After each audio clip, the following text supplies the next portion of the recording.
سب سے پہلی ایک بات میں یہ کرنا چاہتا ہوں کہ اگر آپ نے پارک کو بحال کرنا ہے تو یہ چند قدم کے فاصلے پر یہ بہت بڑا پارک ہے جو کہ کھنڈر بنا پڑا ہے، آپ پہلے اسے بحال کریں، جس کی جگہ بھی آپ کے سامنے کھلی ہوئی ہے۔ یہاں تو اللہ کا گھر بنا ہوا ہے نا، اس کو کیوں توڑنے پر تلے ہوئے ہیں آپ؟ یہ میں نے جیسے ابھی کہا کہ یہ ایمانوں سے کھیلنے والی بات ہے۔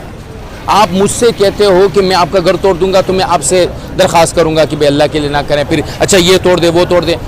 نسلہ ٹاور جب توڑا گیا تو بہت سارے لوگوں نے کہا کہ جی ہاں یہ غیر قانونی جگہ پہ بنی ہوئی جگہ ہے، اس کو توڑ دو، لیکن یہ جو جگہ بنی ہوئی ہے یہ آپ کے تمام پیپر کلیئر کر کے بنائی گئی ہے اور اس کو بنے ہوئے اتنے سالوں ہو گئے ہیں۔ اب اس کے بعد شرعی طور پہ ہم سب فقہ حنفی سے تعلق رکھتے ہیں پاکستان میں، 95% آبادی فقہ حنفی سے تعلق رکھتی ہے۔ فقہ حنفی میں ایک بات ہے کہ جب کوئی مسجد ایک مرتبہ مسجد ہو گئی اور وہاں نماز پڑھنے کے لیے لوگ آ گئے اور مسجد کے لیے وقف ہو گئی، اب تا قیامت یہ زمین سے لے کر آسمان تک مسجد ہے، اب اس کو گرا کر کچھ بھی نہیں بنایا جا سکتا۔ آپ کے اداروں نے اس مسجد کے لیے پیپر دیے، آپ کے اداروں نے اس مسجد کے لیے اجازت دی، آپ کے اداروں نے اس مسجد کو باقاعدہ سب کچھ دیا۔